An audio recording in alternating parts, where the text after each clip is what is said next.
Mouth-watering prospect. Now, a foster care charity says more people from minority backgrounds are needed to foster children.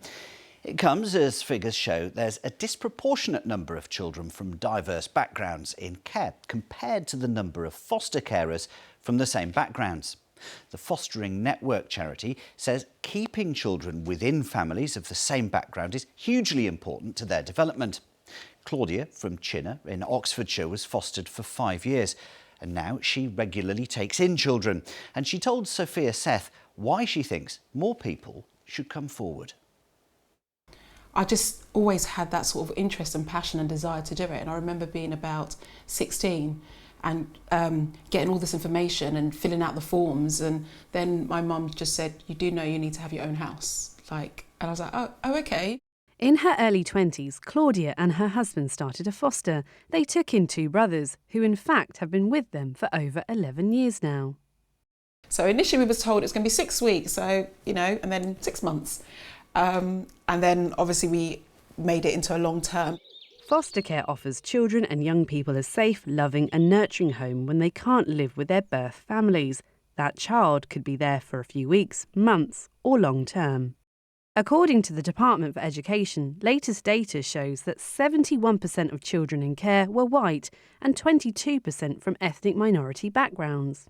Let's compare that to the number of registered foster carers. The most recent figures from Ofsted show that in England, 81% were white and 15% were from ethnic minority backgrounds.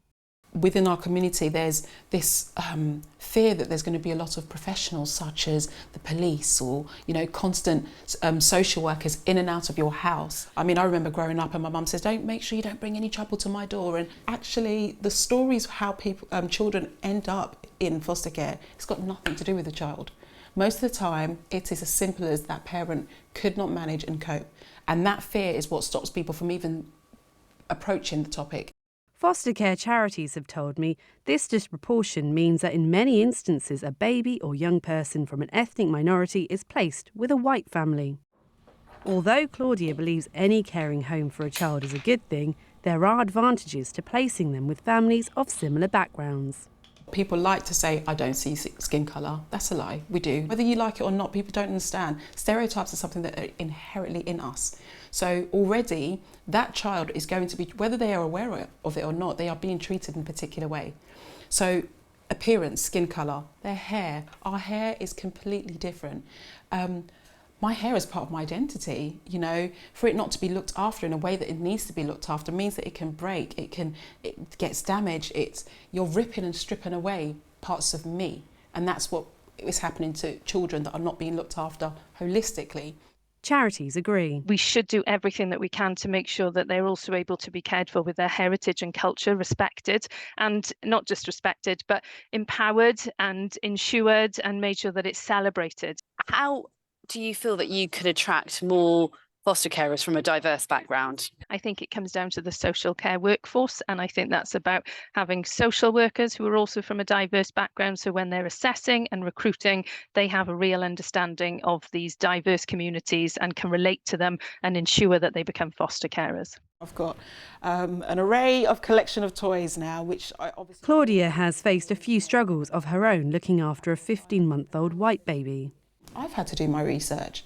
Her hair is different to the hair that I've looked after. I've had to realise that I can't put certain products into her hair. Believe it or not, I did not realise. She also has her own child, Annalise, who's now 8. What's it like having foster brothers and sisters? It's fun to meet new people and discover new personalities. Have you spoken to your mum and dad about fostering? A lot. What do you know about it?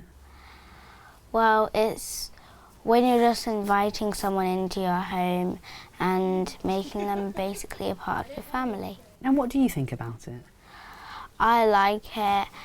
It's just making new connections with other people. And do you think you want to foster when you're older? Definitely. I would love to see a rise in people from the BAME community going into fostering. And I know that sounds so simplistic, but I really would, because it's not, I think there's just an element of self-fulfillment that you get from being a foster carer. But besides that, There are children that need you. And I think actually there is something that you could give. Claudia and her family from Chinner speaking to Sophia Seth.